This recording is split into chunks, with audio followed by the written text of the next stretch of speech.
I guess we'll get started. We're gonna open the meeting, regular meeting of the Jerseyville City Council.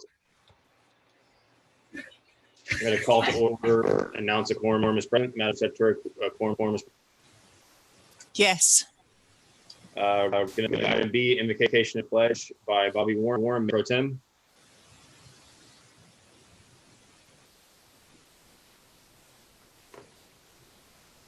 Make sure to unmute myself. Heavenly Father, during this time of uncertainty, we look to you now more than ever. For those who are ill, we pray for your comfort and healing. For the doctors and nurses who care for them and the first responders who watch over us, all of whom are putting their own health at peril to serve, we pray for your protection and guidance.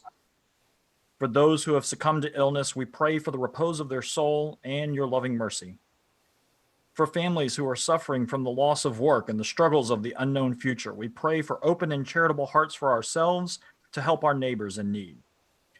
For our leaders at all levels of government, as well as this city council, we pray for your wisdom and a servant's heart to pursue the common good. Finally, Lord, above all else, we pray that your will be done and for the grace to grow closer to you. For each of these, in your holy name, we pray. Amen. Amen. And if you will join me in the Pledge of Allegiance.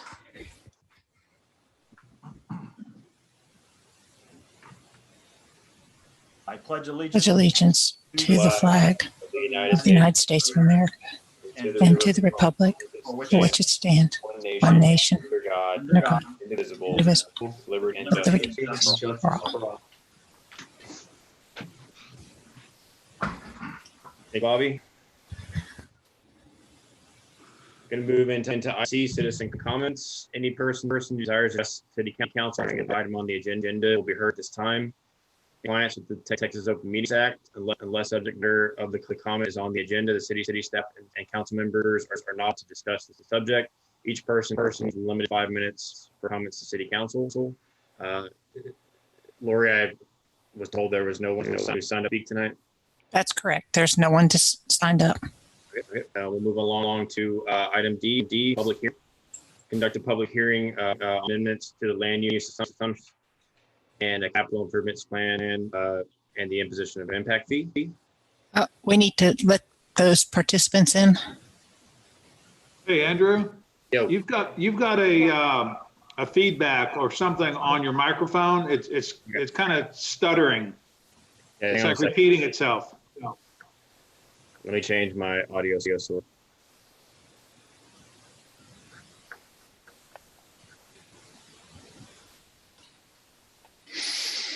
All right, is that better?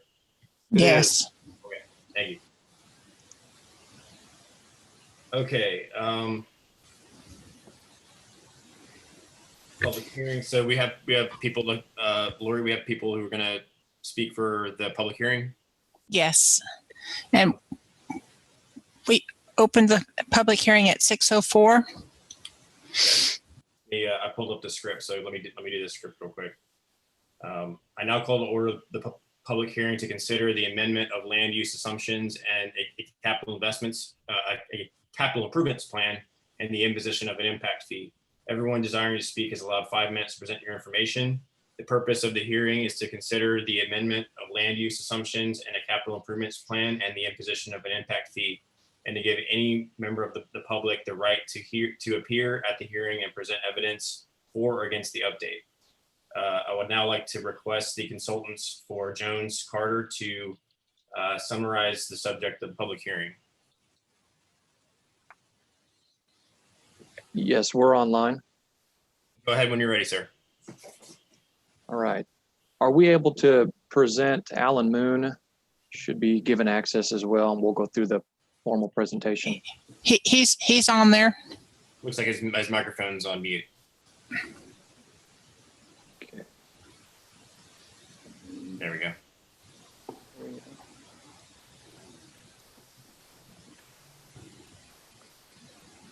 Alan should be able to speak and present the PowerPoint.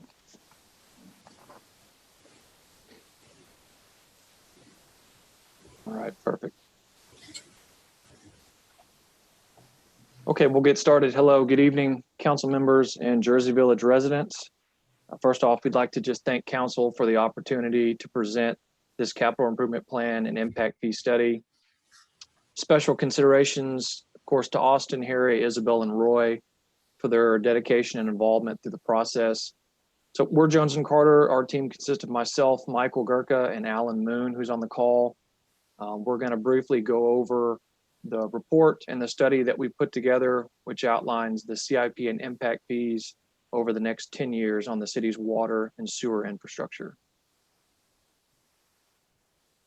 So the basis of this project stems from the local government code, chapter 395, and this is the financing capital improvements required for new development in municipalities such as the city of Jersey Village. One of the sections, section 395.052, requires that land assumptions and capital improvement updates are done every 5 years. So the city last updated their impact fees back in 2015. Fast forward 5 years, we're now in 2020. This update will allow the city to continue to recover any and all capital costs related to the new development.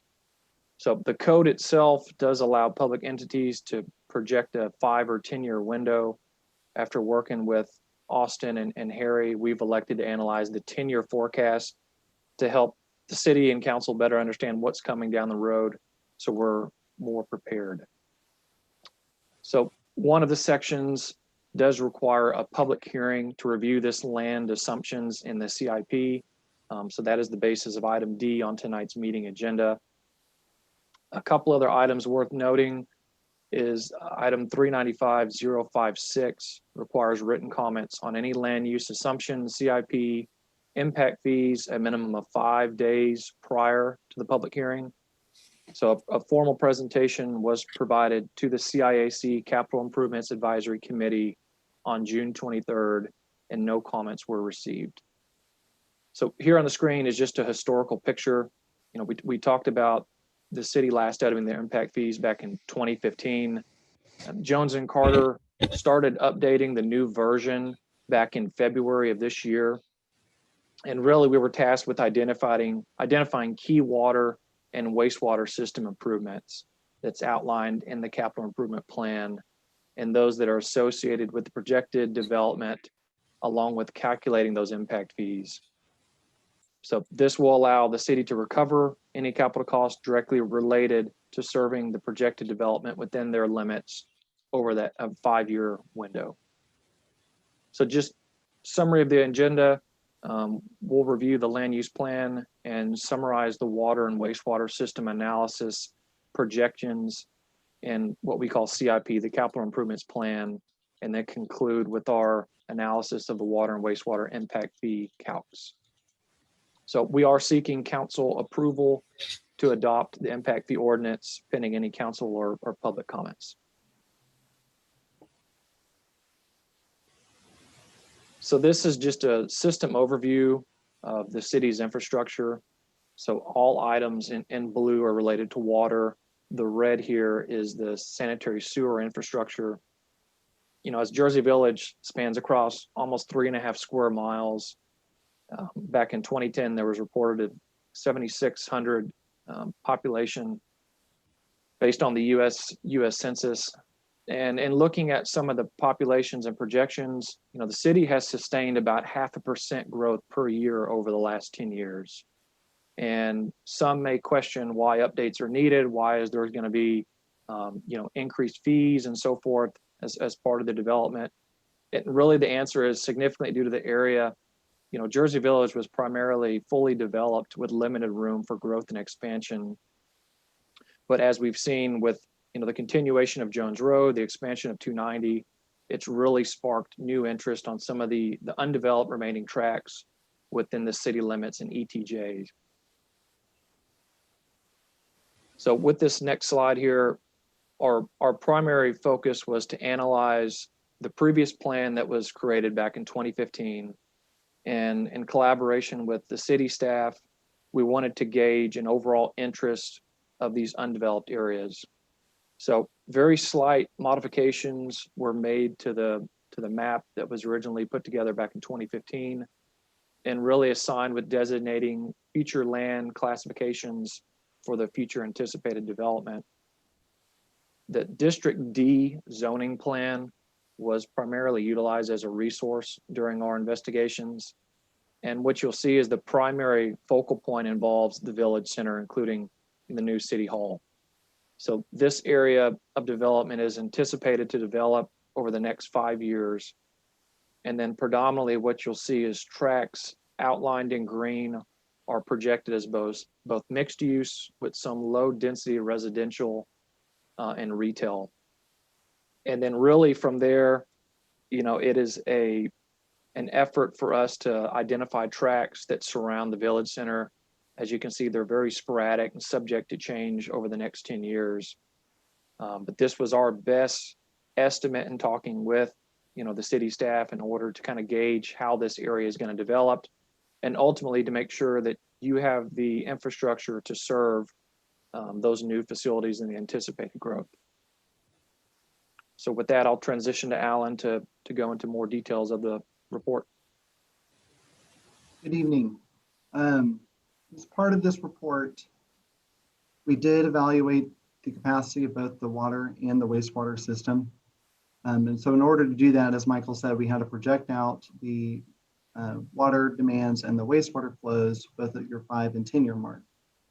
So these projected water demands and wastewater flows are largely based on the undeveloped parcels that we just looked at in the future land use plan and the type of development.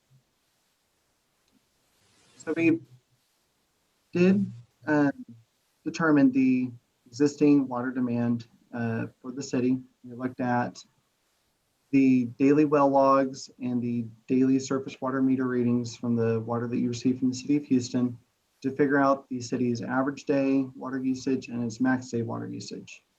We also looked at 3 years of customer billing to determine how much water each type of customer used on an average day basis. So combined with the type of usage and the water demand per type of usage, and then the type of projected development from the future land use plan, we were able to determine the 5-year and 10-year water demands. So we looked at the water plants, the facilities at the water plants to determine the capacity of your water system. So the TCQ chapter 290.45 lists how many connections and how much water each type of facility can serve based on its size. So we were able to determine that your water system has enough capacity to currently serve its existing customers, but also your projected development both at the 5-year and the 10-year mark. So we worked with the city to come up with a capital improvements plan that not only better serves your existing customers, but also extends service to future customers, largely in the the Village Center development, and then within the ETJ. So some of the rehab or projects to better serve your existing customers include a generator repair at the West Road Water Plant, service pump upgrades at the Village Plant, elevated storage tank rehabilitation at your Congo Lane Plant, well repair at your Seattle Plant, ground storage tank rehab. And there's some system-wide projects including SCADA system upgrades, hydrant valve survey, water master plan to look at, analyze your existing system, but also reconfirm sizing for your future system. And then another impact fees study and rate analysis again in 5 years to be in compliance with the local government code 395. So the projects that are in red, kind of on the southwest side of town, are the projects that are used to calculate your impact fees. So all of these projects are to serve new development or new customers to the city. So in total, we came up with 22 proposed projects, totaling about $20.2 million over the course of the next 10 years. And these projects that are highlighted in red are the impact fee eligible projects. So these projects would be funded by impact fees that are collected from your new developments. There's also 2 existing projects that have excess capacity that are meant for new development. It's the Jones Road Extension Utilities and then the current impact fee study. So breaking down these projects, about $17.2 million is for service extension. So largely, the $17.2 million is funded by impact fees. About $2.7 million of those projects go to water plant rehab. Those are projects to better serve your existing customers. And then $375,000 are analysis and planning type projects. So on the wastewater side, we looked at the capacities at your wastewater treatment plants and then at your lift stations. So we determined the 5-year and 10-year projected flows based on those water demands that we came up with. We then used a return factor, it's the amount of water that's then converted into wastewater, and used the return factor in those projected demands to come up with your projected flows. We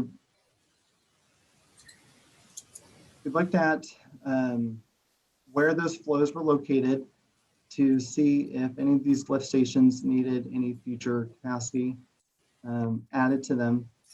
You can see here in color coded, those are your lift station service areas. And by looking at these projected flows and then your existing capacities at your facilities, we determined that the city has enough capacity to serve its existing customers and its projected 5 and 10-year projected flows. So we worked with the city to come up with a capital improvements plan to better serve the existing customers, but also to extend service to future development and future customers, specifically with ETJ. So some of those rehab projects or system-wide projects for your existing customers include rehab, repair of sanitary lines over the next 10 years, some periodic lift station rehab, a manhole survey, wastewater master plan to analyze your existing system a little bit more, but also reconfirm sizing of your future system. An impact fee study and rate analysis, again, in 5 years. And these projects that are in red on the southwest side of town are the impact fee eligible projects. And again, those are the projects to serve future development, future customers. So we came up with 17 proposed projects over the next 10 years. And these totaling about $15.5 million. And these projects highlighted here in red are your impact fee eligible projects. So those are the projects that be funded by impact fees from your future developments. We combine that with an existing project that has excess capacity that could be used for your future development. So breaking down the cost of those projects, about $8.1 million is for service extensions. And so those are all going to be funded by impact fees. About $3.5 million are system rehab projects. About 3.5 are wastewater treatment plant rehab projects. And about $350,000 is for analysis and for planning.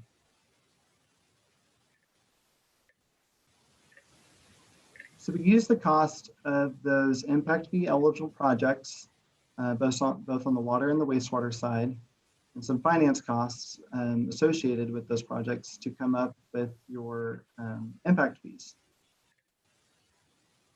We divided those costs by the 1,500 connections that are projected to be added to the system over the next 10 years to come up with the maximum eligible cost per connection.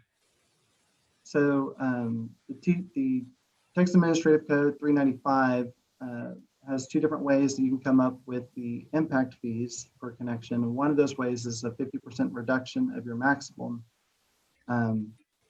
cost per connection. So the city has historically used that 50% reduction. So we came up with about an impact fee on the water side of $3,025. On the wastewater side, $1,664 per connection.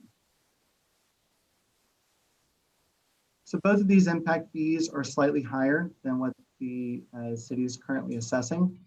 Currently, the water impact fee is $2,899.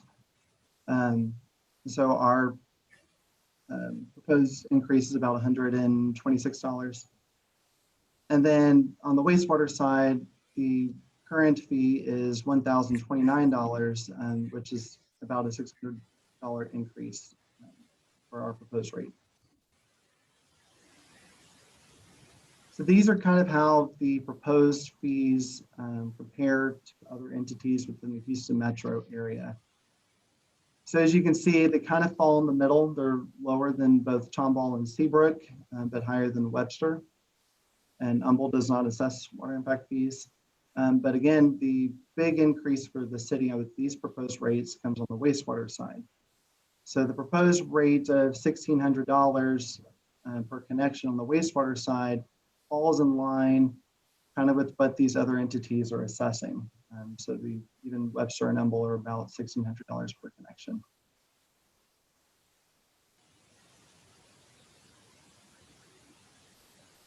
So this is how the impact fees could be assessed per meter size. So with a larger meter, the customer is potentially going to be using more water. Commercial developments can use a lot more water than the single family development. So a higher impact fee could be assessed for those larger meters. And it's broken down based on the capacity of those meters. And then this is how the fees compare, the current fees compare to the proposed fees based on meter size. There's a slight increase across the board.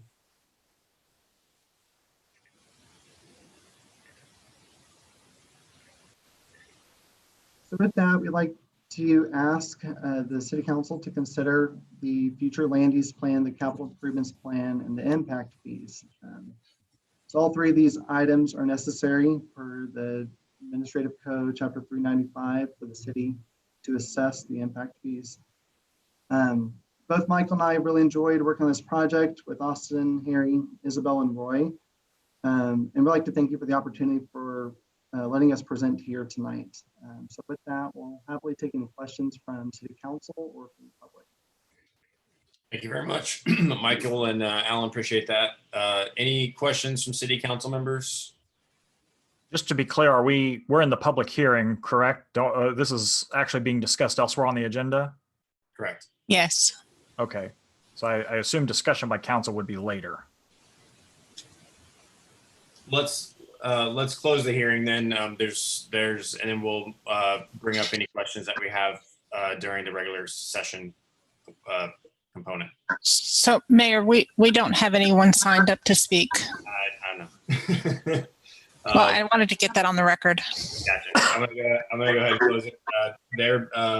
There being no one desiring to speak, I now close this public hearing to consider the amendment of land use assumptions and the capital improvements plan and the imposition of an impact fee. All right. So again, we'll discuss this later on once we get to that item on the agenda. Thank you. Going to move on to item E, City Manager's Report. Does anybody have any comments or questions on the City Manager's Report from Austin? Austin, can you give us a little bit of update on where we are with the grant funding that we've applied for the Wall Street project and the berm? Yeah, so right now we are still working with FEMA. The last phone call I had with them, which was about a week and a half ago, they said that they're very close to approving that and being done with that. The benefit cost analysis is good. So they said they're close. Fingers crossed that's soon. And then the other portion of that funding, the CDBG from the GOL, that one, they too, we're just about ready to be able to submit that request of funds. So that one's a little bit closer, I would say, than the FEMA one is, but both of them are saying we're close. Great. Austin, when would work start if it would, once the grant is cleared? Once the grant is cleared, it's going to take about 3 weeks or so to advertise, a few days to get all the bids in, look at that, and then bring it to council. Depending upon how that falls on the regular council schedule, I might have a conversation with the mayor and ask if he would call a special meeting so we could approve that quickly and get that rolling. But until we know when FEMA is going to approve it, I don't know where that's going to fall. But I know the council and everybody is anxious to get this going. So Yeah. we'll But expedite as quick as we can. It's fairly obvious that it won't be completed until after hurricane season, right? Correct. It's the project's going to take probably about a year to construct. Wow. Any other questions for Austin? Drew, I saw your hand go up. Yeah, couple of things. I wanted to point out, the golf course earned a measly $195,000. So it wasn't as good as May. They earned the 190, but it was the second best month on record if I'm reading all the, at least since year 2000. So congratulations to the staff and team over there. And then this might be for Carrie, and don't mean to blindside you this, and love to get your feedback. In your report, it said that you met with the city of Houston and the county on the high-speed rail, and I was just hoping you could tell us more about that meeting and any feedback you had, at least at a high level. Yes, sir. Should be, there we go. Yes, good evening. Yes, it was a very brief meeting. Lloyd Smith asked me to join that committee for high-speed rail. He realized that I'm over here now and not with the county. I used to work with Lloyd. And so he added me to this high-speed rail committee. I think about roughly up to a half mile actually goes through Jersey Village along the railroad tracks on 290. At this point, it was an introductory meeting where we met the various folks from the county, city of Houston, the rail folks, et cetera. And it was an introduction and letting us know that there will be some requests for information coming up in the future. When I left the meeting, there were no action items for us at this moment. It was just a map showing where the rail line was. We have no terminals or stations being planned in the city right now. So it would just be a rail going right through the city. They did say they're going to need a couple of pieces of information like toxic waste sites and things like that came up in the meeting. And that was about it for now. I've received a little bit of follow-up information where some folks sent emails with various requests to the high-speed rail folks. They really didn't impact us in any way. So right now I'm just in a holding mode, looking for more information and waiting for the next meeting. Great. Thank you, Harry. Any other questions for Austin regarding the city manager's report? All right. We'll move along to item F, the consent agenda. Are there any items on the consent agenda that a council member would like to move to the regular agenda? Seeing none, I'm looking for a motion on the consent agenda. So move. Second. Second. All right, I have the motion by Gary, and I'm going to call it second by Greg. Sorry, Bobby. I have a motion and a second. Any more discussion on the topic? Seeing none, all in favor, raise your hand, say aye. Aye. Any opposed? None opposed? Any abstentions? Motion carries. Move along to item G, regular session, item number 1. Consider ordinance number 2020-17, adopting updated land use assumptions, a capital improvement plan, and impact fees for water and wastewater facilities in accordance with Chapter 395 of Texas Local Government Code, making certain findings related to the subject and providing for severability. So that was the public hearing that we just held. Any questions about that from any council members? Only thing I was curious about was that they backed into the number and the amount that is charged to new connections is determined by meter size. How, is there a formula that goes with that, or how is that calculated? Alan, go ahead. Sure. So the meter size, there's a certain amount of water that can go through your meter, certain GPM. And let's see if I can. We base it based on a comparison to a single family connection. So 5/8 meter is a single family connection meter, and then anything larger than that, so a larger meter would have a larger capacity. I can share my screen for this. It might be a little easier. So how's the impact fee assessed? Is it through usage, or as the water is used, or is it right up front? It's up front. Well, how's that? I don't know how you get an accurate estimate. That's what I'm trying to get to.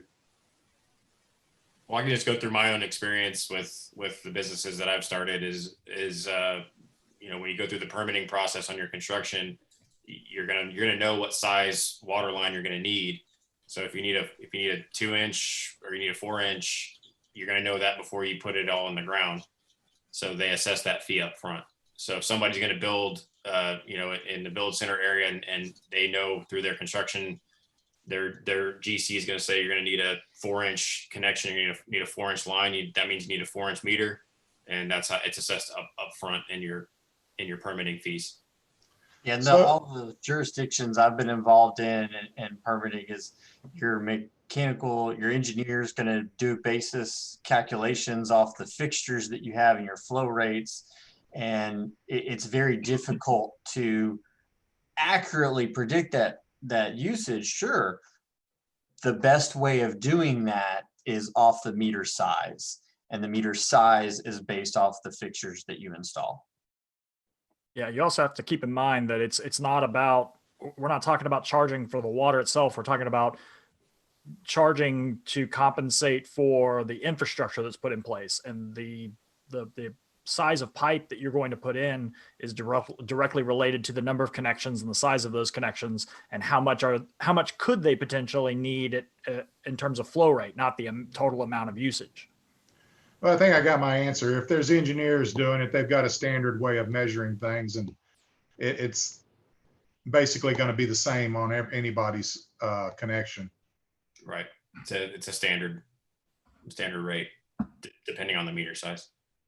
I do have a question. In regard to larger meters, when you get up to the 4, 6, 8-inch meters, it becomes quite expensive. I'm always looking at how that impacts business and the ease of which they can come in and build in Jersey Village. So over to Jones and Carter, are these impact fees on the larger size meters similar to other entities in and around Harris County? That's my understanding. So we compare the graph that we had in comparison to other entities in the Houston metro area. That is based on the smallest size meter on your 5/8-inch meter. But a lot of the impact fees are all escalated in the same way. It's all based on capacity of your meter. It is a pretty standard escalation because your meters have a standard capacity. So it would put the 4-inch and 6-inch meter size in comparison pretty comparable to other entities in the metro area. Okay, I think in the future those comparisons would be helpful as well, because again, you know, as you look to entice businesses to build, impact fees could be used in those calculations. We need although we need to obviously assess those charges, we also need to be competitive in soliciting new businesses. Absolutely. Mm-hmm. Are MUDs similar in impact fees, or they just charge a monthly fee? How does that work compared to, other municipalities. I, What was the question? Michael might be able to help a little bit more on this one. I know that MUDs Greg? do charge monthly fees. I think that some of them charge impact fees. Michael, do you have a little bit more information on that? Yeah, 1 second, Greg. I was just piggybacking off of your question. I wanted to know if, since we're surrounded by a lot of mud districts, that could also, we'd be competing against if they charge similar fees to an impact fee that municipalities do. Well, I have a little bit of information. I know in Pasadena, a few years back, they assessed a surcharge on water meters. So if you had an inch, a 1 inch, it was a monthly surcharge on top of the regular monthly fees. And I guess they were trying to do some infrastructure improvements. But as a comparison on 1.5 meters in the mud district I'm in, I think I paid about $11.5 for that impact fee, and ours is about $15.4. So in the experience I've had, it's slightly cheaper through a mud district. Yeah, So anyways, that's why I was kind of curious about how that impacts. You're correct. Each one can be a little bit different depending on how their financing mechanism is, Right. but it's pretty similar from the industry that we work with, but that's kind of the norm on the ballpark pricing that we gave you. Okay. Any other questions? All right. Yeah, one other one, Andrew, and Yeah. this for Austin and Isabel maybe. With our last round of impact fees, I guess from 2015, did those cover capital costs that in those projects and cover the amount that we expected them to? Does that make sense? Yeah, it's all based upon the formula, and then all goes into the impact fee fund. So just trying to think about the capital projects we've had. So, haven't really been I impact can maybe fee add- eligible, but- I can maybe add just a little bit to that. We look at that information every 6 months with the SEAC, and over the course of the last 5 years, I don't believe any of those capital projects were worked on, and so none of the monies were spent out of that fund. Right. All right. Any other questions? Seeing none, I'm looking for a motion on ordinance number 2020-17. I'll move we approve ordinance number 2020-17. A Second. second. I have a motion and a second. Who's second? Drew got it. Motion and a second. Any more discussion? Seeing none, all those in favor, please raise your hand and say aye. Aye. Aye. Any opposed? Any abstentions? Motion carries. All right, move on to item number 2. Consider resolution number 2020-30, appointing members to the 2020 Charter Review Commission. Lori has your name on it. Yes, Mayor. This item is to get our 2020 charter review. Our charter does require that this commission be called every 4 years. We've had several applicants interested in this. Those applications were included in your meeting packet. We will need to appoint 7 regular members and 3 alternate members.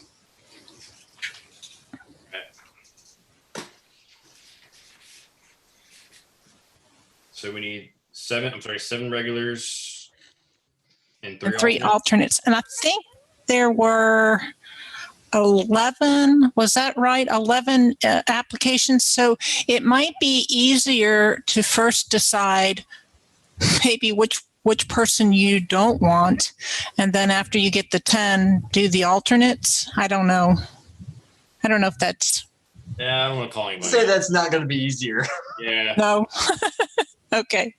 I think. Well, actually, if you look at the names, there are 2 in the same household. And one of those applicants has also applied is a first alternate on another committee that we're looking at further in the agenda. So we might approach it that way. Okay. Yeah, that's I don't see two in the same household. I have a slate that I'd recommend. Yeah, why don't we do a slate? James, why don't you let us know what slate you would like to So see? I went through these, and a couple of people even reached out and contacted me. And the names that I was going to put out there in no order. Now I'm realizing I don't have one of their last names written down. I'm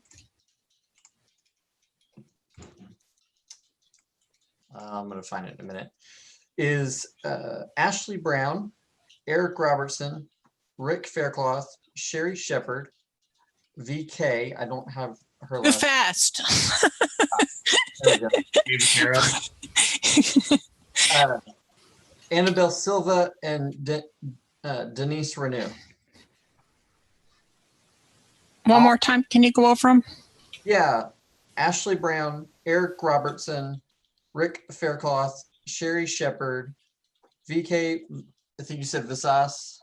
Vicara, Annabelle Silva, and Denise Renew. Several of these have been involved in the city in different committees or actions prior. Some of them are new. Specifically, Rick and Sherry provide some good long-term leadership. They've been very involved on the very long term. Some of them, like Ashley Brown, was newly appointed to Parks and Rec, has been very involved there. Yeah, and I know Denise has been, I went to high school with her kids. They've been in the city for a really long time. So that brings another long-time resident along with it. I think the Caro is the same. I think she's been in the city for a long time. So that'd be the 7 regular members. I'm going to speak out on this. I have a problem with Carrie Lawrence being left off. I didn't think it was right that she got slighted on the last election where she was made an alternate. She made a very, very valid point that there seems to be a movement towards younger people. And she's been a long-term citizen, has done a lot for this city. And I think she deserves to be on this if she wants to be on it. Well, I don't disagree with you, but the Comprehensive Plan Update Commission, we appointed anybody who I would say was, we do try to do a diverse group of people with that commission. And I think I got to go back to my email, but we appointed literally everyone who was, I would say, in 55 or older. Everyone received either a direct appointment as a regular member or an alternate. So we can only appoint, my point is we can only appoint the people who apply to things, but there's no slight in appointing, there's no purpose driven to appoint just young people. We appointed everyone who was quote unquote on the older side to that commission that applied. So, I mean, we can't force people to apply and put them on a committee if we can only appoint. I kind of have to disagree there, Andrew. I don't think she was put on the committee in the first vote. She was added as the alternate after Frank Marr dropped out. And on top of that, the older members seem to have been moved to the alternate positions instead of the active positions. So that's what I'm having a problem with here. But I don't agree. I don't think that age was even anywhere near a topic of discussion. There was some discussion about experience in the city. There was definitely a conversation between Frank Marr and Carrie. She did make the list. She was appointed as an alternate. Historically, alternates do get seated on a very frequent basis. And I was frustrated to see that she stepped down after being appointed. Lori, in the first vote, was Carrie Lawrence part of the Comprehensive Plan Committee? The first vote for the 2020 committee. She wasn't appointed, no, during the first, if that's what you're asking me. Yes, I don't know about if there was discussion about appointing her or not. No, that was the question. No one's disputing that. It was just disputed, Bobby. No. What James was referring to was this: when Frank Marr chose not to serve, then she was appointed. I think everyone's understanding on that. But I think we're getting a little field of far here. We haven't even gotten into a discussion of the criteria being used here for what we're talking about today. I do think that the committee should be representative of the city as a whole. And I think we've done a pretty good job of that. People are free to disagree on that. And I think that as we appoint people to this committee, we should do the same. We need to have a mixture of experience and people who have been in the city for a long time. And we also need some people with fresh eyes that are going to bring new ideas to the table. No, and I've been a proponent in the past of putting people on the committee that are not on other committees, just because I want to give everybody, as many people, a chance to participate in city government as possible. So if she's left off, she's left off, but I don't see that there is a reason to leave her off. I don't believe she's on any committees involved with the city right now. Also mentioned I'm that not sure I understand. I don't hear any opposition to putting her on this. I took issue with the accusation of we were favoring a younger age when there's no evidence to support that at all. I agree. There's I have no problem with Carrie being a regular member, but to say that we're favoring young people on purpose is just I didn't really like to hear that. I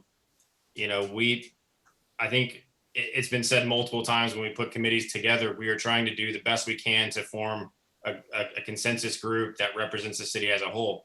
And sometimes we get a lot of applications and sometimes we don't. And that I was kind of surprised because that commission is, really involved committee that touches all aspects of the city. And we appointed just about everyone who ended up applying. So I agree with James. No issue with Carrie Lawrence being put on as a regular member. Just the insinuation that there's some sort of ulterior motive to putting only to favor young people. I think it's this application group is very diverse as well. So that's 7 regular members and we need 3 alternate members. Gary, are you saying you would like to take somebody off of the off of James's slate in favor of Carrie Lawrence? Can move one of those 7 to the alternate position and put Carrie in as one of the regulars. Okay, which one? Is it a young person? I didn't get an age off of their resumes. I don't know. Neither did I. I don't look at that. No, I mean, that's the point is like, you can, is what it is. But. I can help here. I had a very similar slate to James. I had Rick as an alternate, not as any slight to Rick. I just had him because he's chair of P&Z. He can offer a lot in the discussions. I just figured make someone else a voting member and let him be an alternate, maybe first alternate. I didn't order those. I think he'd be a valuable contributor, but given his experience, but I thought I had Carrie on that slate. That's just. I don't have a problem with that choice, Drew, because he is on P&Z, I believe, isn't he? Yes. He's a chair. Can I give just a sidebar based on my experience with the last comprehensive plan meeting where we have similar a 7-3 setup, and the alternates during that meeting were into the discussion, and I don't think we had held a vote. Austin, you can correct me if I'm wrong. We didn't hold a vote, but they were contributing. There was interaction. There was exchanges. They were treated as a full-fledged member. I'm not sure what votes will actually be taken at the end. I think there's, should we approve what our recommendations to council would go to? But my recommendation would be that I don't think an alternate is a slight in any way, shape, or form. I will tell you, as a person who's been on multiple committees, an alternate is not a slight. It is just a part of the way that committees are put together. And when I was on the comprehensive plan, the first one in 2015, 2016, that alternates, I couldn't even tell you who an alternate was because we all participated. We all were taking on all the field trips to the different sites.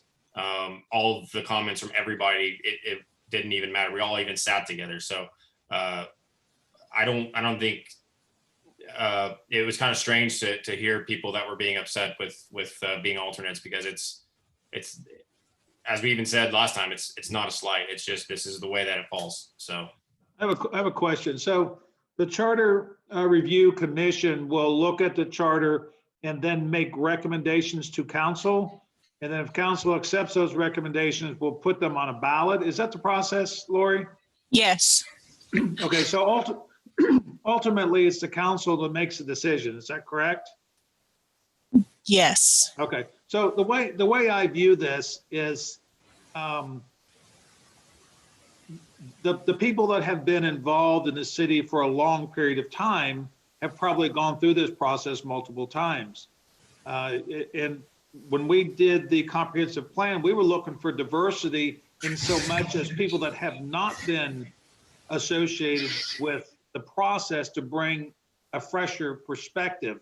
So this, by the same token, being a long-term resident, being overly active in city is not necessarily going to get us the best information. So I don't have a problem with James's slate. I don't have a problem putting Carrie on there. But again, I think what's important is we get a different perspective. If we all agree, then it's kind of mutes the point. I'm looking for diversity. I'm looking for opposing opinions. I'm looking for something that we hadn't thought about. That's all. great point. Greg, do you have a slate of candidates, or? I was looking primarily at how long people have been in the village.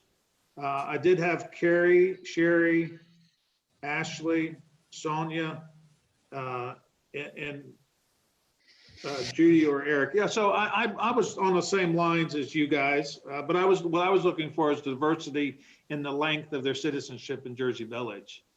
Okay. What I'm seeing from the discussion is this slate that has Ashley Brown, Eric Robertson, Carrie Lawrence, Sherry Shepard, Kay Vaccaro, Annabelle Silva, and Denise. Denise Renault as the regular members, and then I have Rick Faircloth, and 2 others for alternate members. If we wanted to, I could make a suggestion. It would be John Kenna and Sonia Tiarina, as that would round out our alternate crew. And I think that's a very well-rounded group of candidates. And again, alternates very involved in this committee as well, because it all comes back to the city council anyways. I like that list. No problem with it. You're looking at Eric Robertson getting the charter review. Correct. I'm sorry, comprehensive plan committee alternate position. The comprehensive plan, that's a different agenda item, but I will not be in favor of Eric on that committee for reasons I discuss later. Would you be okay with him being on this committee? I think he should be on this committee. Let's swap it out, Andrew. What's that? Can you swap him out with that John Kenna? I already had him on. He's already on in the list that Andrew just read. He's already on there as a regular. I'll go over it again. Ashley Brown, Eric Robertson, Carrie Lawrence, Sherry Shepard, Kay Vaccaro, Annabelle Silva, and Denise Renault, regular members. Alternates would be Rick Faircloth, John Kenna, and Sonia Tiarina. So John Kenna A2 and Sonia A3. Yes. Which again, not a slight to anybody. I'm good with that. All right. So I could just make a motion to put forth the slate of candidates that you just read in the order that you read that Lori has already recorded. Correct. I'll second that. All right, I've got a motion and a second. Any more discussion on the topic? Seeing none, all those in favor, raise your hand and say aye. Aye. Aye. Any opposed? Any abstentions? Motion carries. Item number 3, consider resolution number 2020-31, appointing an alternate committee member to the 2020 Comprehensive Plan Update Committee and reestablishing the position number of the 3 alternates serving on this committee. Lori Cootie, City Secretary. Yes, Mayor, as we were just discussing, Carrie Lawrence did tender her resignation after being appointed for this. It leaves position A1 open. And this item is to appoint a new member to the Comprehensive Plan Update Committee and to realign the alternate positions if desired. All right. So my Yeah, go ahead, James. the reason that I'm not including Eric in this committee appointment is that we've already talked about this for 3 months now. And I don't feel like we need to rehash this. It was a close decision between Carrie and Anthony Martin. The other 2 applicants are new. I would suggest that we just go ahead and move Anthony Martin. We bump up Judy Tidwell, Gabriella Cole, A1, A2, and then we add Anthony Martin as A3. Any I issues don't with have a that? problem with that. I'm good with it. Okay, I move that we appoint the committee members as listed: Judy Tidwell, A1, Gabriella Cole, A2, and Anthony Martin, A3. I'll second. I have a motion and a second. Any more discussion on the topic? Seeing none, all those in favor, please raise your hand and say aye. Aye. Aye. Any opposed? Any abstentions? Motion carries.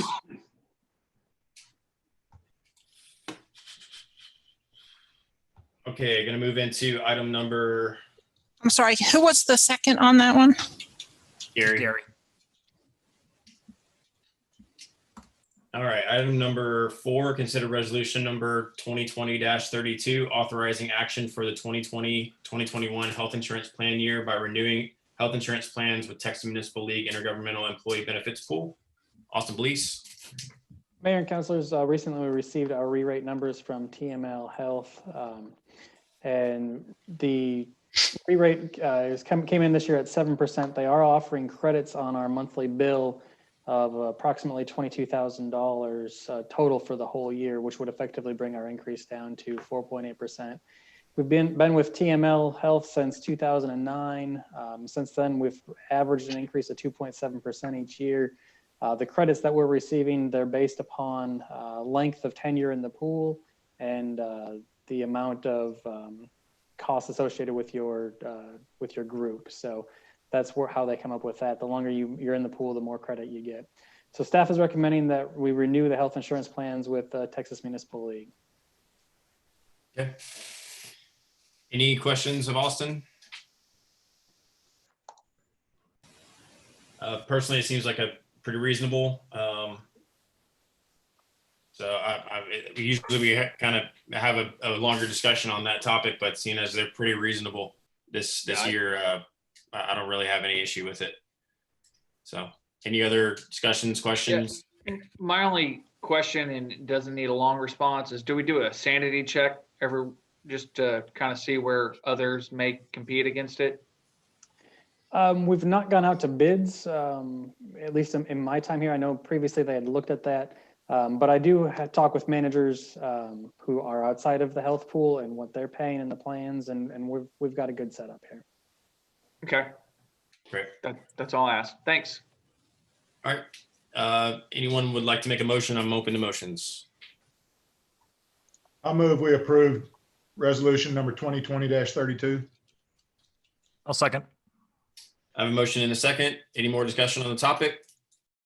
Seeing none, all those in favor, please raise your hand and say aye. Aye. Aye. Aye. Any opposing? Motion carries. Okay, item number 5, consider resolution number 2020-33, authorizing the city manager to enter into a contract for CDBG-MIT grant application and administration with project management. Austin, please. Mayor and councilors, we recently went out to RFQ for grant administration for the CDBG mitigation grants, $6.87 billion that was recently announced by the Texas General Land Office. It's a unique opportunity for us to try and go after some grants to do some work. Specifically, what we're looking at is water, wastewater lines, especially in the ETJ, the infrastructure projects in the ETJ. Basically, the projects that were listed in the capital improvement impact fee study that you saw there are the ones we're looking at. CDBG has a requirement of low to moderate income, and doing projects that help prevent future issues, infrastructure issues when flooding is part of that. So the grant would require a 1% match from the city if we're awarded it. The agenda item tonight is just for grant administration. They will help us to draft the application, write up the application, work with an engineering firm to come up with the costs associated and everything like that. Public Management is the organization that is being recommended after the staff review. We are currently working with them right now on the berm Wall Street. They're doing some really good work with us. They can cut through the red tape that exists with the GLO, which has been very helpful. And we're excited we're recommending them out of the 4 firms that we've received responses back. So the recommendation from staff is to authorize us to enter into a contract with Public Management for the grant administration services. Great. Any questions or comments from Austin? Austin, they're not paid unless we receive a grant. Is that correct? Correct. For the grant administrator, there in their contract, it explicitly says that they're writing the application essentially for free. Their payment comes on the backside where they would get part of, I think it's 7% is the grant administration fee. I think it was on a sliding scale as I saw it. Depending upon the total dollar amount of the grant that we would receive, the amount that we're looking at, their proposed fee was in the 7% range. I don't believe we're going to go over a $25 million grant. I think we'll be in that $10 to $25 million range. Okay, and I didn't see the other people that submitted the RFQ information. When you did your evaluation, how close were the 4? Public Management did come out on top, and the other 3 were fairly close. I can pull it up real quick, but they were fairly close in it all. But Public Management did come out on top. Okay, I'd like to. I think for this particular item, the other information should probably have been included, so that we knew exactly what criteria you were evaluating them on, and where they might have exceeded or lacked proficiency or whatever. I think a little more information on the decision-making process would have been helpful. Okay. I don't need that at the moment, Austin, but just for future reference, the working data would have been helpful. Sure. I have to agree. I had the same concern about how are they getting paid and seem to find that, but I have only minor concern when we're already working, we have a relationship with somebody. It would be helpful to see the criteria to understand that the relationship didn't play a role at all. No, the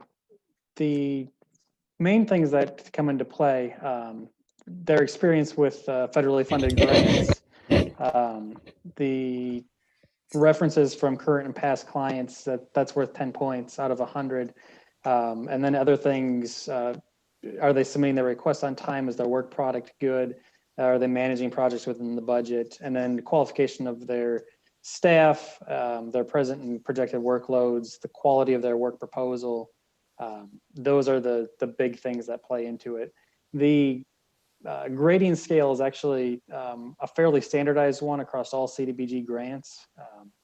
And those are the main 13 areas. There's 13 different areas up to 100 points total. Now, I will say, Austin, this item actually is for authorizing you to enter into the contract.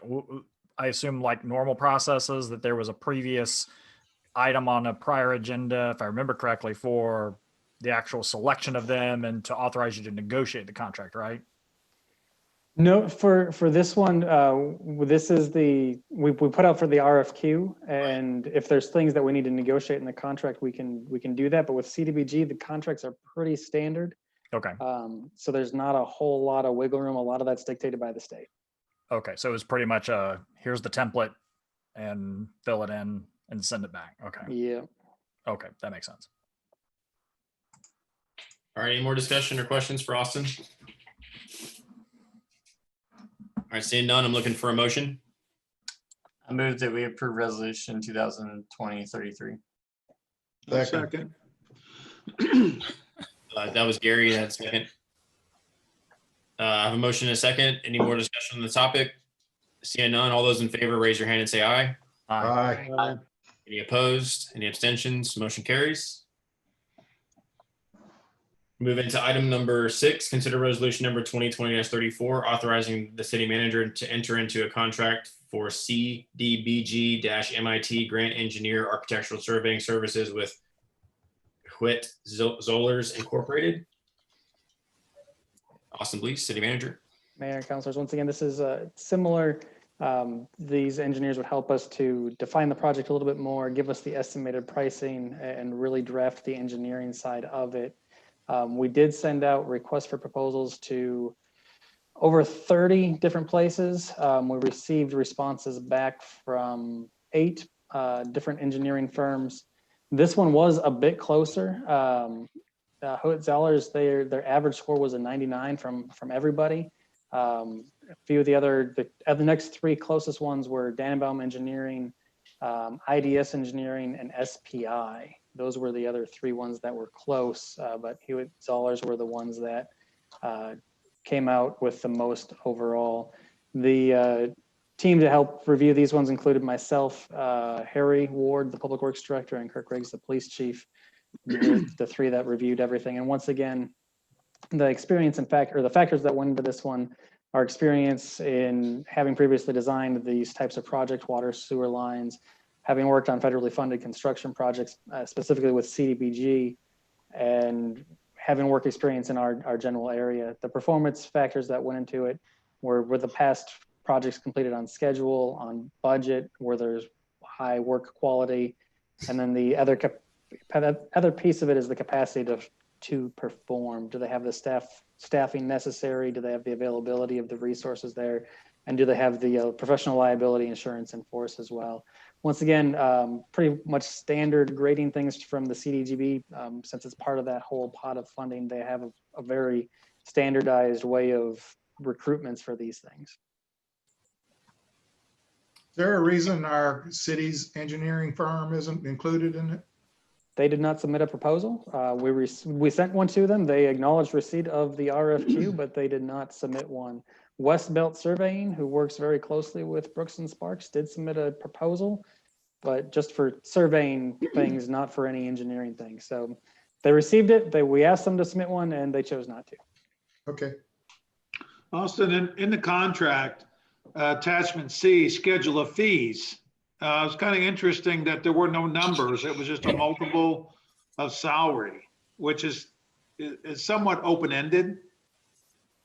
And I have a little bit of an issue with that.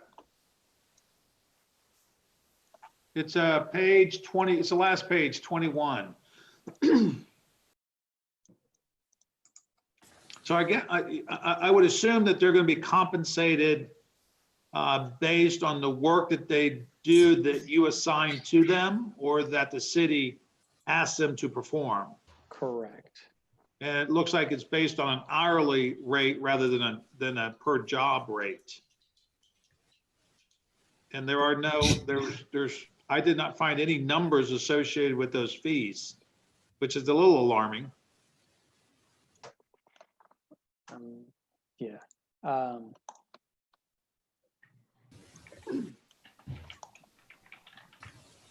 I can look and see if I can find one. If the council wants to set a max amount for right now, we could go with that too. I have no idea what to set a max amount at. It's a very open-ended attachment or schedule of fees.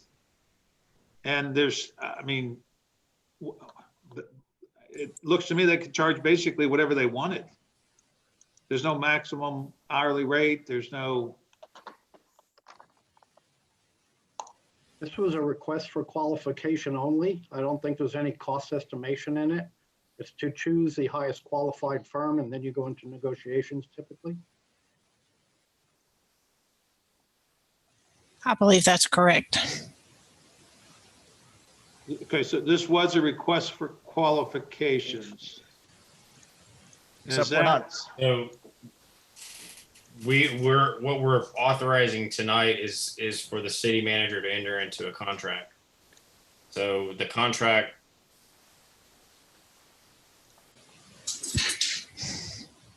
standard contract for general services? Yeah, the actual agenda item is to enter the contract. Usually, if we had a qualification request for qualification, it would be just to accept and to authorize the city manager to negotiate a contract.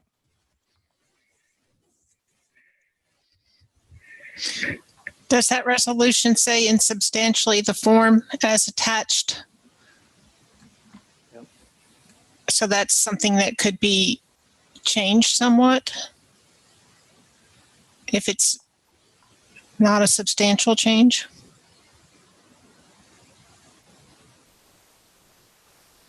Or we can bring it back to the council at the August meeting as well. That's what I was going to suggest is if we don't have the information in front of us and I got a long night ahead of us, let's maybe, and it's not imperative that we approve it immediately. Let's maybe have some more information for the August council meeting. Yep. My apologies on that. That's I should okay. have had that. All right. So we can, we'll work towards the numbers and hashing out the total project costs and that type of thing with them. Okay. Do we need to take any action on this, Lori? Do we just table it? We can just no motion and just move forward to the next item. Okay, sounds great. All right, we'll move on to item number 7, discuss and take appropriate action regarding recent emails and public comments regarding sidewalks and parking as they relate to section 14-88A2 of the Code of Ordinances. Greg, this has your name on it. Yeah, I wanted to put it on the agenda so that we could at least talk about it so that the residents knew it wasn't being ignored. Perhaps we can get some clarification as to why it's being enforced and why it hasn't been enforced, and how do we move forward, and why,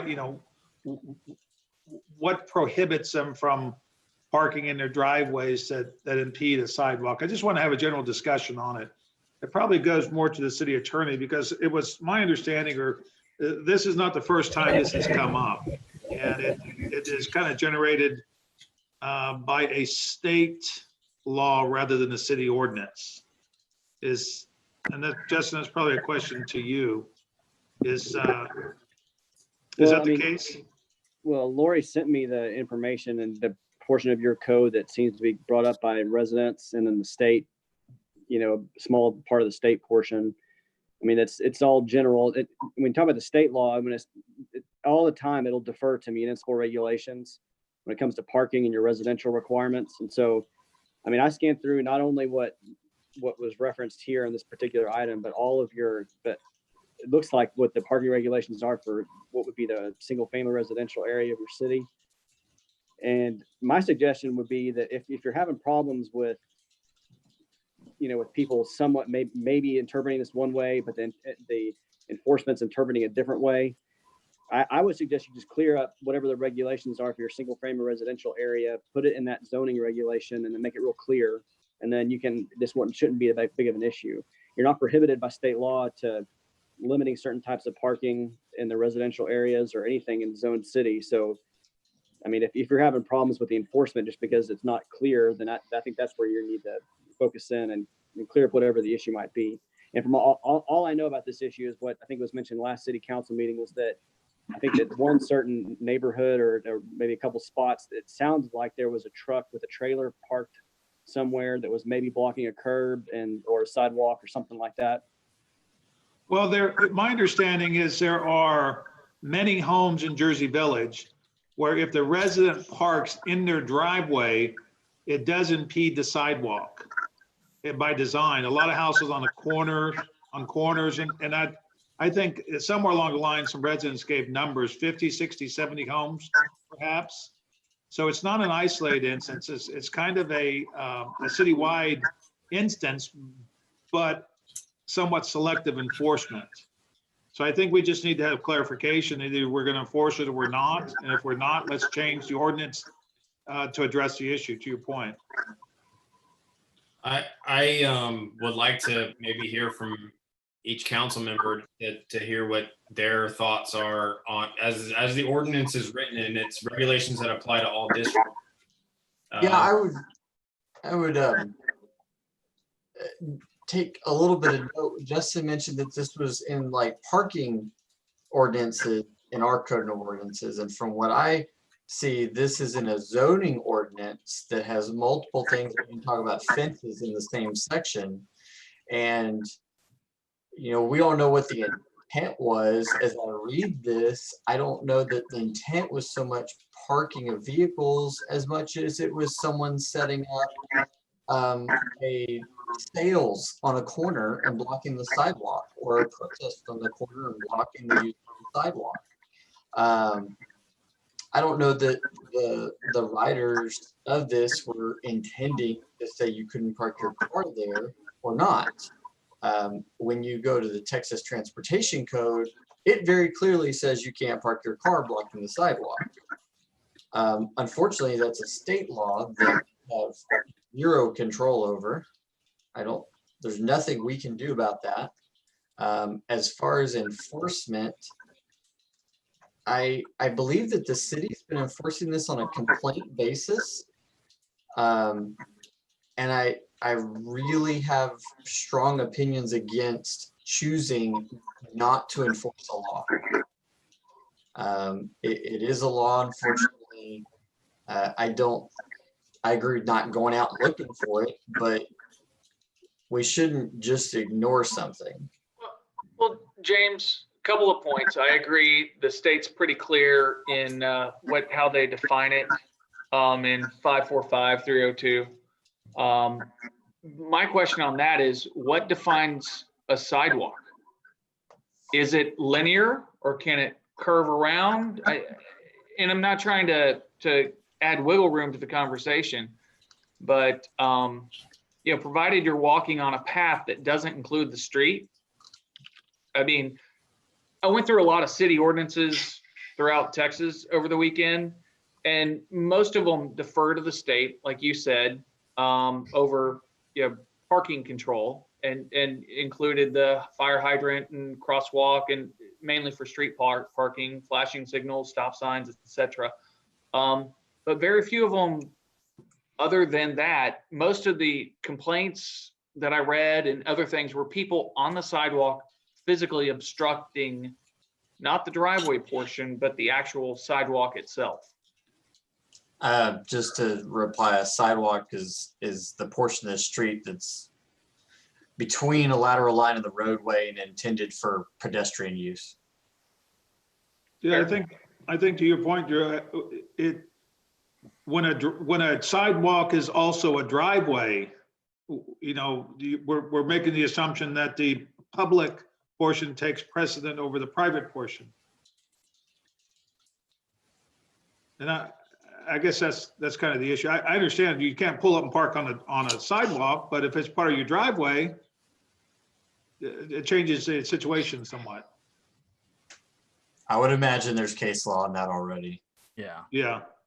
So is the question, is it really happening to where, let's say a house has standard two car width driveway, but it can theoretically handle 4 cars, or maybe 2 cars deep, and the second car is blocking the driveway? You're talking about so the driveway is only big enough to handle 1 car, and that 1 car is blocking the sidewalk? Yes, if they pull up in their driveway in front of their garage and they pull as close to the garage as they can, then the car does is essentially parked over where the sidewalk would be within their driveway. Yeah, then to me, again, if that's the issue and you're having that all over the city, I'd want to know, I wouldn't have a recommendation what to do about that particular issue that you have with the houses there, but I'd want to go look at your setback regulations and wonder why that those garages are allowed to be built that close to the street. You know, I guess it'd be a 20-foot setback or something like that. If maybe they're right at the line and that car crosses it, but that seems like that would be a violation of that part of your code. Can I add something? I mean, there's a negative consequence that has come out of this. The house in question where the complaint was made, they're now parking on the street because they can't park in their driveway the way they want to. And some of the parking, part of the state law is that you can't park within 20 feet of a crosswalk at an intersection. And although there's no crosswalk painted where they're parking, if that crosswalk was painted, they would be within that 20-foot area. And my issue with it is that I don't really think that's very safe, because if people are crossing the street, they are basically hidden from oncoming traffic. And the traffic lane is limited anyway because they're parked there. So I'm seeing a situation being created that's, you know, not conducive to safety, if nothing else. Gary, I'll add to that. State law also says 30 feet from a stop sign. I guess that's 30 feet on the approach to a stop sign. My apologies. Yeah, that is the next item. I see it. It's difficult to figure out exactly what, you know, if state law says that a vehicle cannot block a sidewalk, then that's what state law says. And I think that I think we should be enforcing it. I think, and I don't think it should be on, I don't think it should be on a case-by-case basis. I don't think it should be on a complaint basis. I think I've been driving around the city a lot more and walking around the city a lot more lately. My daughters are at the age now where they're riding their bikes. We go up and down Senate almost every single day, sometimes multiple times a day. What bothers me sometimes is that cars are blocking the sidewalk, and my youngest daughter, we have to stop because we're a little too nervous at her age that she's able to control going down the driveway towards Senate and back up towards the sidewalk. When she gets older, that's fine. But I have seen multiple instances. I was driving out on Philippine a couple weeks ago, actually after the last council meeting where this was discussed. And I noticed a family on bikes that were riding either to the park there or to the footbridge that goes across the city pool. And they were also having the kids, you know, there were 3 or 4 kids on bikes along with the parents, and they all had to go down towards a busy street to get past the trucks and the cars that were parked across the sidewalk. Personally, I think sidewalks are for people. I think garages are for cars and trucks, and everyone has a different length of driveway in Jersey Village and different garages and different things. And you're more than welcome to use your garage for storage of items instead of cars. I do it in mine, but I also know that in my driveway, I can park 4 cars before it starts to impact the sidewalk. So, you know, being the small town that we are, if it were my choice, I would say if a police officer sees a vehicle blocking a sidewalk, that's a safety issue for people. It's a safety issue for kids on bikes. It's a safety issue for anybody. I mean, I'm sure there's probably people with mobility issues that use wheelchairs, that use different vehicles in order to get around, and having trucks and cars block the sidewalk is a danger to people.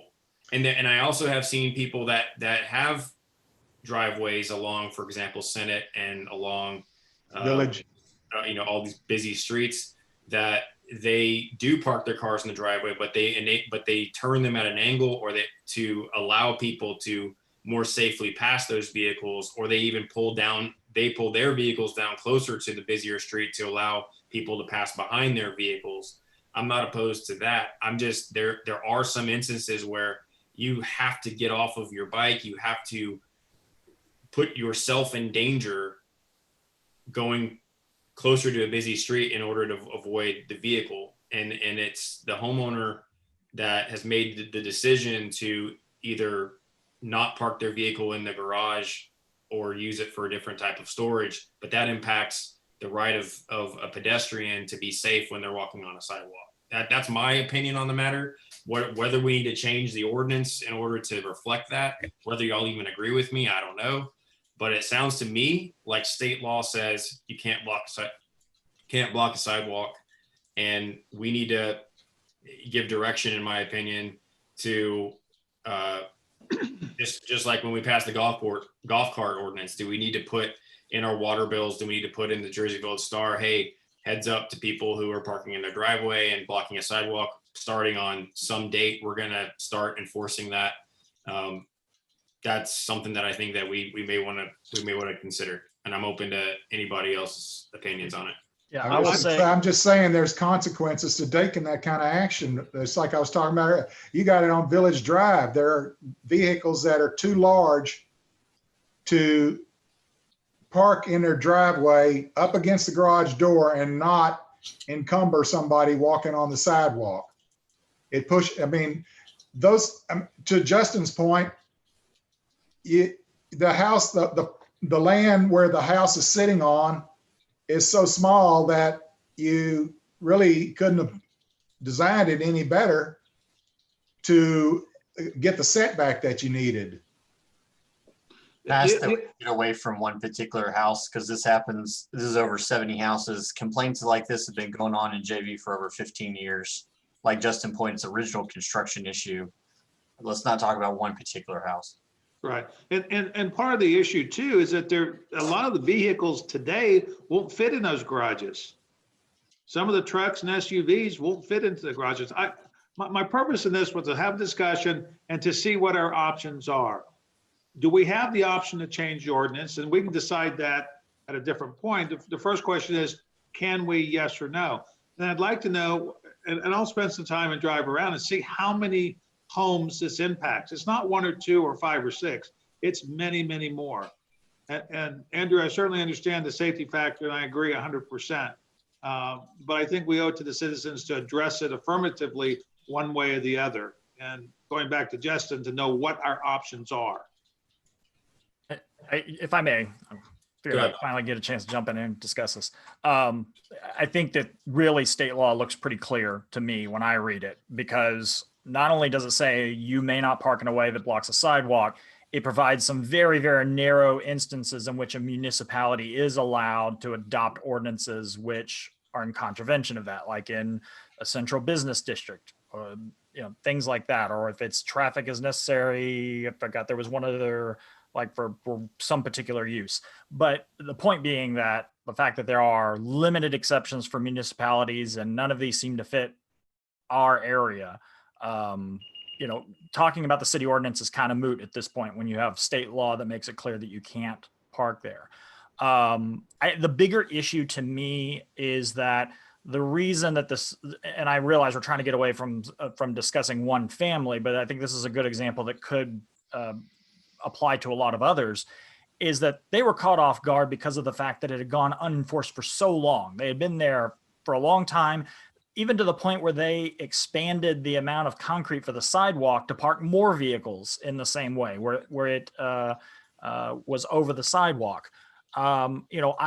Before I came to Jersey Village, I lived in the city of Houston, and I've lived in townhouses where your quote unquote driveway is a very, very short driveway, and you inherently, if you tried to park on it, would not, you would be completely over the sidewalk. Those are clearly intended to get into the garage. And I've parked in situations even for 10 minutes where I had to run in to grab something and came back out. And wouldn't you know it, the city of Houston's not efficient at many things, but giving you a parking ticket is one of them. And so I learned very quickly that was not allowed. And I didn't do it afterwards. Well, except for parking in front of a crosswalk. That's another issue as well. But I also learned that crosswalks had a similar issue. And sometimes people use enforcement as a way to learn about the law and to not do things in the future. when a family lives in a house for, a decade or more, and they never had an issue up until now, I can see where the frustration exists. And I do agree that unfortunately we are going to have to move in a direction of trying to enforce this a little more. I mean, I think that probably the best way is going to be education and reaching out and talking to people and making sure that they're aware of it. But we also have to be prepared for the fallout from that. But I agree with James that we do have an obligation to enforce state law where it's clear that the activity is prohibited. We can't, if we're going picking and choosing which laws we enforce and which we don't, or whether we enforce them consistently or just wait for complaints, which breeds an opportunity for huge problems and abuse.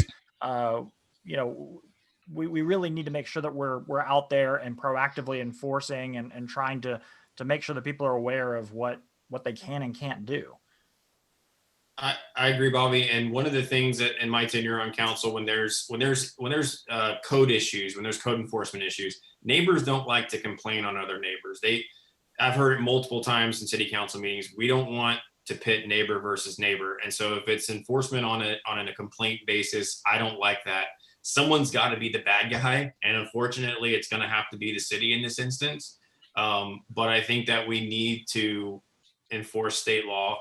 And I agree. I think the ability to send a notice to residents that this is the state law and give them an opportunity to figure out the configuration on their driveway, figure out, like I said, I've driven around the city a lot lately with quarantine going on, and every evening driving around, and I've seen where people who park on busy streets, for example, on Senate, there's a family that I've seen them pull their trucks further down closer to Senate so that kids on bikes can go behind their vehicles. There's other people who pull up and they, instead of pulling straight into their driveway, they turn perpendicular, and so they're not blocking their driveway. People are allowed to build a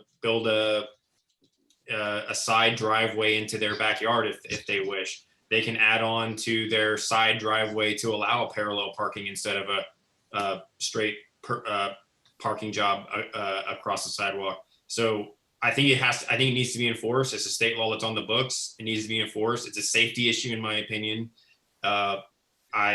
Shame on the city a little bit for not enforcing it for a long time and waiting on complaints for this to happen and pitting neighbor against neighbor. That we need to get away from that on all things. Just as an overall, my opinion on things, code enforcement doesn't need to be waiting on a neighbor to complain against a neighbor. It needs to be proactive, and that's our job. And we need to do a better job at that. But I think giving a heads up and a month or two for people to start figuring out how they're going to change their own parking configuration, clearing out their garage to allow their cars to park in it, whatever it takes. But starting tomorrow with enforcement, I think would be a little heavy-handed. Andrew, if you do that, I would suggest that you also add the Texas Transportation Code 545.302, because they're going to start parking on the street, and it clarifies where you can park on the street. So I think as far as our ordinances go, I agree with I think what Greg mentioned, where this ordinance is really about blocking the sidewalk. If your kid's selling lemonade or something, they can't block the sidewalk. That's more of what that ordinance is for. It's a state law that really enforces the blocking of the sidewalk. So what I think, after listening to all you gentlemen discuss this, I think what we need to do is direct the city manager and the city to educate our citizens on parking, blocking sidewalks, what those state laws are, and our obligation to enforce those laws. And to get Gary's point, yes, there's going to be people that are going to adjust and park on the street, and we need to also include some education on how to park, where to park on the street. Does that sound like a pretty good path forward? And then it's one of these things where we may see what happens, and then we come back and address it. I don't think there's a perfect, when something's been lackadaisically enforced for so long, and then all of a sudden, boom, there's a change. But I think most of the citizens in our city understand public safety. We're a very public safety oriented community, and we all love our kids. And to me, it bothers me when I see kids having to dart down towards a busy street to avoid a vehicle. Whatever we can do to avoid a kid getting hit by a car on a busy street, we need to do, straight up. And if anyone wants to complain, I will take the heat. I am the designated send me angry letters guy if you don't like the way that's going to be enforced. But if it saves a kid from getting hit by a car, I'm all for it. Any other discussion, questions? This is a great topic, by the way, Greg. I'm glad you brought this up. Yeah, I was just gonna concur that I think the lack of enforcement and selective enforcement of this over the years has probably bubbled up to a head, and we just need to find, I think, enforcing it globally and rather than neighbor on neighbor is the best way. It is a state law. James, thanks for the definition of sidewalk. I couldn't find that over the weekend. So awesome. I think that you're right. Our hands are very tied. We don't have a whole lot of options. I don't think there's that much of a change in enforcement. Discretion and education. Discretion and education. Yeah, I think giving citizens an opportunity to figure out how they're going to adjust and giving them time to do that, whether that's adding onto their driveway or cleaning out their garage or making a side route into their own backyards, that might be maybe the best way to do it. For some of them to comply with all of the laws, it can be thousands of dollars to retrofit their garage so that they don't park a car on the street over 24 hours. I agree. I think we need to give them time to figure out how to do that. Or a circle driveway. I think we're going to have to revisit this at some point. I think we're going to have to see what the repercussions are. Like I said, between the size of the vehicles, between the parking on the street may be a bigger issue than we think. I think there are going to be some unintended consequences of enforcing this. And I think we just need to be prepared to address it down the road. Real quick, a question to Kirk or Chief Riggs and Justin. Do you guys have any experience with this in the past or have any insight as to what might be coming? With Justin here, the one thing that you can look forward to, it's already mentioned, I think Councilman Singleton mentioned it, that besides residents being proactive and adding on to their own property, for those that can't, especially in this issue, if you're talking about where we had an older home, maybe at the time had a smaller setback, now you have these larger vehicles and just can't comply. I think what you're going to see maybe is again, parking on the street. So another adjustment to your code might have to be in your on-street parking allowance for certain neighborhoods. If you have, rows of houses that are all violating the setback from, this 20-foot setback or whatever it's going to be, and all the cars are too big, like trucks are just too big now that they weren't contemplated back then you might be looking at some kind of, parking ordinance or adjustment for that particular neighborhood, maybe looking at a parking permit system for certain areas of the city that you're going to allow maybe more on-street parking just to kind of curb some of the effects of this, really coming down on the blocking the sidewalks. But other than that, it's going to be more than just enforcement, because sometimes, like if I've heard it correctly, that this is citywide and it's based on the difference between a certain setback and then one vehicle is too big to fit in a certain parking space. I think you're going to if you start enforcing that, they're going to put a lot of citizens in a position where they can't meet any part of the city code or the state law. So but City of Lubbock did that, by the way. Is what I was saying is they had a couple neighborhoods, older homes.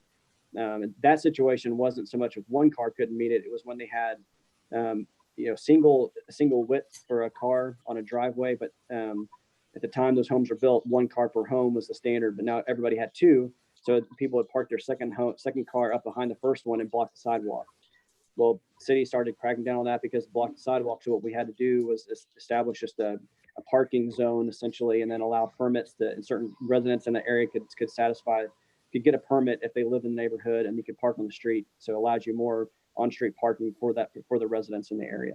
But something like that, maybe another option, instead of requiring them to build additional parts of their driveway or adding on to their homes.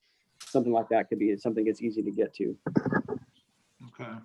Can I ask Chief Riggs, Chief Bitts, as far as emergency traffic on Village Drive, if you have more cars parked on the street there with that curve you've got to go around, do you foresee a problem? You know what I'm talking about? Yes, sir. That could be a problem. And there are times you have to wait at that location to go around vehicles. Or you're going to have to get in the other lane. Right. So if there's some vehicle in that other lane around the curve, you're now in a situation where somebody has to back up. Yeah, and that location is difficult. But going back sort of to the other question, I guess that Councilman Holden asked, I agree with Mr. Pruitt on we may have to look at the ordinance to allow parking on the street, because you ask if I've dealt with this in the past, and I have, but it's on the other side. We were getting complaints from residents that had kids in wheelchairs or elderly, and they were upset about the sidewalks being blocked.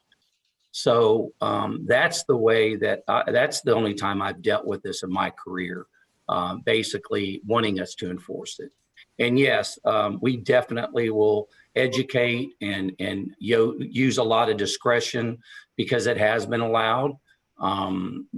But I have to agree with the mayor that, this is a state law and we got to be careful. You can't pick and choose state law. Then it's okay not to write a ticket for speeding. If they're going 35, we're going to not write a ticket when they're going 35 and a 25. So this is I understand there will be some fallout, and I appreciate the mayor taking all the heat. I'll pass all of those to him when I get those, but we'll do it in a very diplomatic manner, because you're right. This is a unique city and a great city, and but we'll be very passionate in carrying on how we educate. But there's some narrow roadways. I mean, normal traffic on Lakeview is you wait most of the time. So anyway, I hope that helps. But I think there are some things, council, that you may be able to do in our ordinance to allow for parking to help these other situations on an individual basis. Chief Bitts, do you have anything to add to that? Well, I agree with Gary that, village can be consuming sometimes with vehicles on it, and we do have to wait. And, if we enforce the sidewalk rule, more cars park on it, we probably will have some issues. But, how do you handle that? How do you tell people they can't park in the driveway and they can't park on the street? We've got to give them one or the other. So, we'll deal with it as it comes, but certainly, if we're faced with that challenge, we'll have to think of something different. Maybe there's another option out there of like Opticon offers ways of having lights turn green and lights turn red for the emergency traffic. So maybe there's an option out there where we put a red emergency light coming the opposite direction. Our vehicles come and it signals a red light for people. I don't know. We'll just have to see what happens. But that's a good idea. I mean, that's already an issue. If it's already an issue, that's something we can already, with or without this, think about. I love the Opticom idea. I have two thoughts. I think that I can think of one specific instance where an individual has a large vehicle and will have to remodel their garage to park their vehicle on their property. And because of the location, cannot park on the street because of no parking areas. And so I would like to just be proactive with it. Instead of waiting to see what's going to happen, let's direct the city to start looking now at a parking permit program for the areas that are going to be impacted. They can survey, see what areas are really going to be impacted, because not all of them are. There are some houses where it's not a busy street. You know, Singapore, Congo, you can park on the street on those and not have a traffic problem. If you live on Lakeview, that's going to be a problem. The other out of the box exploratory, let's not make any commitment because of the cost, but there's a property for sale on Village, or was for sale, that's triangular right next to those homes. What's the cost of the city providing them some parking? Some of them already park up on our property on the grass across the street from their homes. If we're going to tell them, if we're going to change up and really enforce it, what's the cost of providing parking? That was looked at years ago, and there's some ownership issues with that property, I believe, but that's something to look at down the road. But I think there's some issues with that, James, to be honest with you. Okay. But it's worth looking at. Anyways. So would everybody be okay with directing the city to start looking at a parking permit ordinance for areas that would be heavily impacted by enforcement of sidewalk rules? And I would say we just tell Austin to solve the problem. He's quite good at it. We're not like I said, I say with a lot of this stuff, we're not the first city to deal with this. We've already heard different examples of cities that have from our own staff that have had to deal with this. And you know, if we just start enforcing it without giving any alternatives to people, then I think we need to mitigate that problem. If we already see the problem happening, we should probably start looking at fixing it right now. So I think having the city look at bring some recommendations back to council next month for maybe some parking permit situations in those areas that would inevitably be impacted by not being allowed to park in a driveway. Yeah, and I'm going to add to that. I heard this prompted by something James said about 10 minutes ago. You know, maybe by permit or something else, increasing that 24-hour, timeline for. I don't remember where that law is, so I'm not going to call that concrete, but there is a law about parking on the roadway for a long period of time. Yeah. I think what I'm hearing from everybody though is let's direct city staff to look at to number one, start to educate the public on the state law that we need to enforce, and that we need to start enforcing it and the reasons why. Some education there, and then number two, figure out some options for council to discuss next month to potentially either change our ordinance or maybe add some sort of permitting process for those areas that'll be impacted.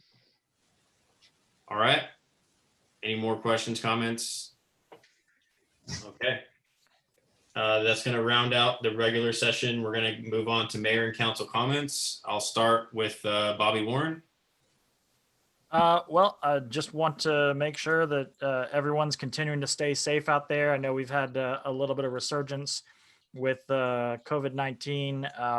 The numbers, at least preliminarily, look like we're starting to see that curve flatten a little bit. But remember, we've seen this before. You don't let that cause you to let up your guard. I can tell you, I have been in quarantine now for going on 3 weeks, and I'm going to wind up being here for another week at least because of someone in my household with COVID-19. But it's doable, and it is, trust me, it's worth it to wash your hands and stay safe so that you don't wind up like me, like a hermit at home. So please, be safe out there and continue to heed all of the public warnings, and we'll get through this. All right, thanks, Bobby. Gary Wilbenhorst, go ahead, sir. Yeah, to Bobby's point, I want to speak from personal experience on a couple of items here. I've been to the ER or several ERs, and at least one of them looked like a war zone. I mean, we're talking about nursing staff dressed in hazmat suits, basically. This works. They're basically able to avoid catching the virus because they're taking precautions. And it's extreme in some cases. They're not all in hazmat suits, but they are wearing masks and face masks, face shields, gowns, gloves. I know someone that had the COVID virus, and her spouse did not catch it, even though he was taking care of her in the same house, because they followed the CDC guidelines. That's the only, well, you know, I have no way of being sure that was the reason, but there's so much we don't know about this virus. But the bottom line is masks really help. And it's such a small thing to ask of somebody. I don't understand the big problem with it. And that's all I'm doing is just appealing to common sense to do what you can to help somebody, keep other people from getting this virus. Thank you, Gary. Greg? I have nothing. James? I'm gonna a slightly different stance on what they said was if caution everyone, the virus is real, but one of the things to note, some of the cities that have had a really abnormally high death rate have been because they overloaded their healthcare system. And in Houston, we're blessed to have the Texas Medical Center, and let's not overload it. Do your part, be cautious, follow all the guidelines, and we won't see unnecessary deaths, because it is truly unnecessary for us to overwhelm the healthcare system here, and we're already flirting with nearly 45% of the ICU is COVID related. So that's it. Drew? Hey, piggyback on that is, wear your mask, be respectful of other people, be generous with, stop thinking about yourself, think of others. That's why we're wearing the mask, is to protect others. The other thing is, we all get frustrated being alone and isolated, or physical distance and all the rest.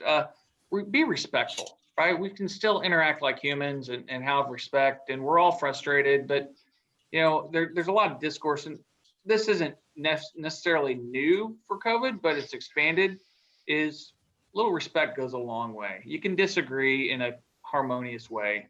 The other thing is there's a couple of systems, weather things in the Gulf, and let's just be aware, keep your eye on the news, weather.gov, hurricanes.gov, and Space City weather, and make sure you're aware. Thanks, Drew. I just wanted to say, it's been interesting to watch Texas react to this latest spike in COVID-19. But our scope is to look at the city. We're city leadership. How's it impacting our city? How's it impacting our budget?